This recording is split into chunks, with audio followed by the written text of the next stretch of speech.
was required your terminal to be using utf-8 encoding. Maybe some of you may not see this error, but if someone see this, then the solution for this is, the solution to fix this, what you need to do is open up your terminal and run the command open space tilde slash dot zshrc.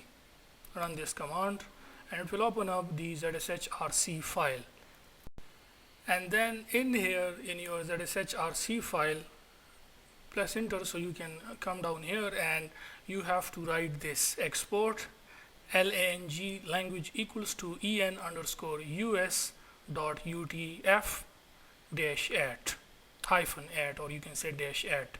Export language equals to en underscore us dot utf dash 8, and then export lc underscore all equals to en underscore us dot utf dash 8.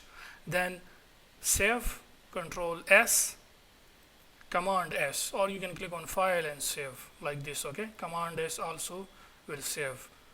Save it, close it, and open the command again. Open tilde slash dot zshrc, just to confirm that you add these lines to your zshrc file. Okay, only these 3 lines. So then after it, as we have did some changes in the zshrc file, so we have to update these changes by simply running the command source space tilde slash dot zshrc. Run this command in the terminal, and then let's open up a new terminal and then run the command source space tilde slash dot zshrc locale locale. Press enter, and that's it. Now of course